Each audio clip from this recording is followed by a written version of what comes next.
level HR, human resources, business, and operations experience. I have a fourth grader here at Trinity who started when he was just 12 weeks old. That was back when Miss Michelle had to start the early childhood waiting list. Something you may not know about me is I grew up in the dance world, dancing competitively, and now I'm a very strategic Dungeons & Dragons board game player. I know, it's cool, right? But don't worry, I'm going to share some other cool tidbits of information on the rest of the crew up here tonight. I would like to recognize a couple of important groups of volunteers here. First, our governing board. They are volunteers elected to our board of directors whose primary responsibility is to ensure that we stay true to our charter's mission. Please stand when I call your name. Marina Kundis, our president. Our vice president, Ryan Luzod. Marianne Tuger, our treasurer. Amy Pickford, our secretary. And the rest of the board includes Joe George, past president. Celeste Greco, a founder. Jennifer Pecora, Bryant Johnson, and Ashley Valdez. Thank you all.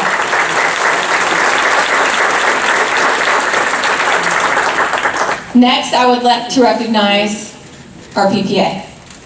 This is a group of dedicated volunteers who are committed to enriching student education through community fundraisers and events. Please stand when I call your name. Ms. Therese Holmes, the president. Natasha Stubbs and Heather Pitcher, our vice presidents. Cassandra Mitchell and Jennifer Locklear, our treasurers. Marsha Eugene, our secretary. And Vanessa Iverson, holding the past president position. Now, will all the PPA coordinators and fundraising chairs please stand up? I know you're spread around. Yep. Thank you all for your hard work and all the hats that you wear. It's truly a pleasure working with all of you. Okay. Next, I'd like to introduce our founder, our chief educational officer, and our principal, Dr. Madeline O'Day. She's been an educator for over 50 years, teaching at every grade level from early childhood to 8th grade. Something you may not know about her is that she's certified by the New York School of Design. And she is an avid architectural Lego builder. Thank you, Dr. O'Day.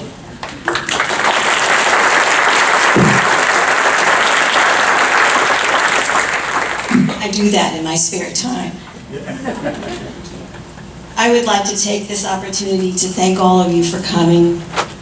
I know life is busy and it's hard to get to meet. Many of you have asked many questions of us, and we are attempting to cover a lot of them this evening. And also to let you know what you have signed up for, being a Trinity family. However, it's important that we explain who we are, why we exist, the meaning of our work, and the effect it has on your children, short and long term. There has been much written about charter schools. Much of it is cloaked in politics. In order to understand, we will start from the beginning. We begin with a nation at risk.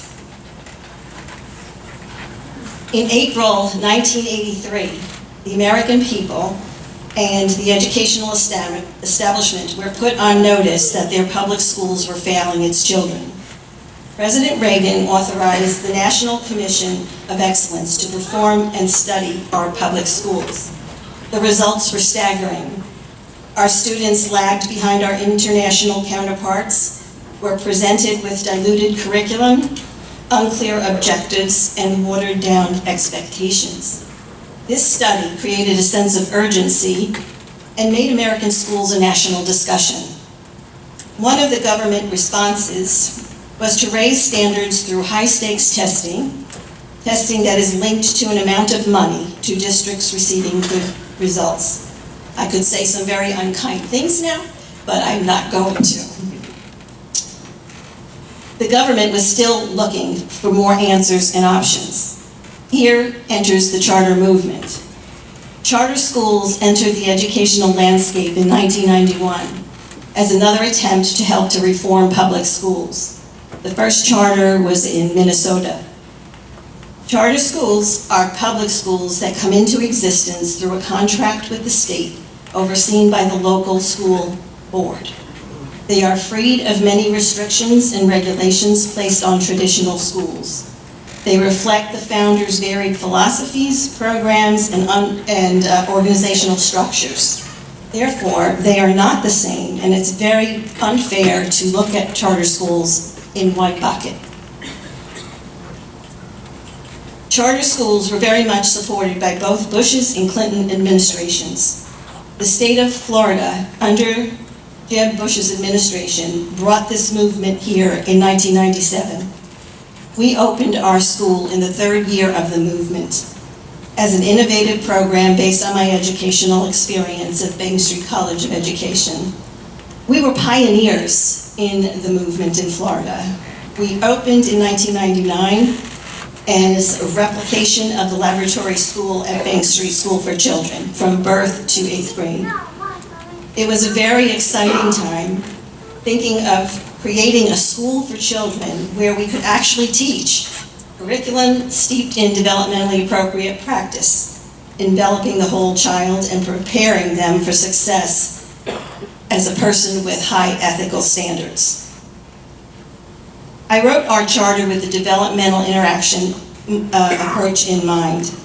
This approach was rooted in developmental psychology and progressive education, with the leading child psychologists of the time, Dewey, Erickson, Piaget, etc., forming this theory in the early 1900s. Bank Street School for Children was established in 1916. The credo, which is in all of our buildings and on our web, was written by Lucy Sprague Mitchell, the founder of Bank Street School for Children in 1916.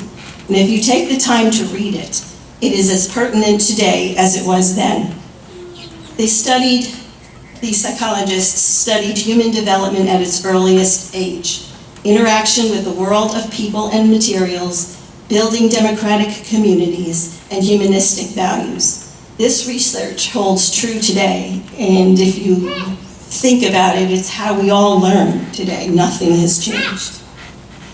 The connection here you will see is in our early childhood programs, field studies, Trinity Truths, collaboration with each others in our classroom, allowing our children to become active learners. Miss Jen will be expanding on how that looks in our classrooms in a few minutes. At the turn of the 20th century, and through the guidance of child psychologists, it was felt that the need for public school education was important to the country's well-being. Its purpose would be to help develop citizens so they could help, in turn, restructure society as they move on in the future. Also going on at this time was the development of the Industrial Revolution. Because mothers and fathers needed to work in factories, they needed somewhere for their children to go.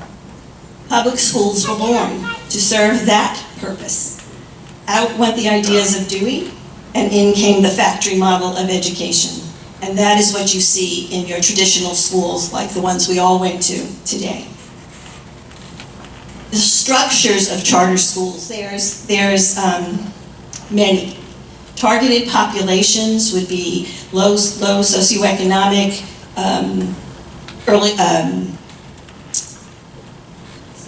at-risk population, students with disabilities, things like that. So whatever charter they wrote had to be targeted right at that problem they were trying to solve. Management companies and for-profit companies, I don't know what to tell you about them. School, I've been a teacher forever. We're not in it to make money, right? We're in here to raise children, and the management companies and for-profits do just what that says. They make profits off the programs. And then we have our traditional schools. So charter schools are not all alike. Politics likes to paint them with a broad brush, but they are all different. Trinity School for Children is the quintessential charter school for which the original purpose of the law intended. We are a nonprofit 501c3 corporation doing business as Trinity School for Children, with its sole purpose to educate children using a specific innovative program. Our early childhood program stands beside our charter program under the same 501c3, but is tuition driven. We are able to work magic with our children the longer we have them. Our early childhood program sets the foundations for learning. It's a wonderful thing to have watched for 20 years. It is also a pleasure to see so many of our alumni come back as parents, aftercare staff, teachers. Our own students own this school, and I couldn't be prouder. And that was my dream, and to watch it come to fruition has just been such a gift. One of my personal missions was to affect change through our charter in public school education. I have always strongly supported internship programs with the universities in Tampa Bay. I admit it's been a little selfish because I get to train them all myself, my staff does, and be able to train them to teach in our classrooms the way we know works for children. I can't hire all of them, but as they go on into their careers, perhaps they can share developmentally appropriate practice with others, or at least in their own classrooms. The New World Study just came out. The findings were just announced. The United States ranks 30th in math internationally. They found that the United States schools base their curriculum on content knowledge and less on thinking critically. Our problem, in my opinion, is not the dollars we spend on education, which also ranked very low, but the archaic structure of our public school system. Content knowledge speaks to states' high-stakes testing. That is what they are testing for. We have been in A for many, many years, so yay, our children know content. And what are they supposed to do with that? The knowledge and skills to know how to learn is what happens in our classrooms, how we use that information to help grow. So in all of our work, we will always honor our original intent of the charter. And I hope I didn't bore you, but I think it's important for you to understand how we got here. It wasn't an easy road, but it's been a gift to all of us. So thank you for now. Thank you, Dr. O'Day. Next, I would like to introduce Ms. Jennifer Cisneros, our K-8 assistant principal. Ms. Jen has been an educator for over 20 years. She credits Boston for her exposure to a wide range of educational experiences. Ms. Jen has 2 children here at Trinity, a 6th grader and a 1st grader, both who started in the EC program. Something you may not know about Ms. Jen is she was a New York State champ in the 4x4 relays and was first chair clarinet for her school band. Now you can find her at local baseball fields, obsessively keeping an accurate scorebook. Ms. Jen.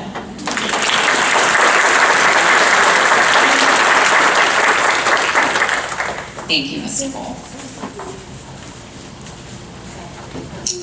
Before I get started, I want to just see who's in our audience tonight.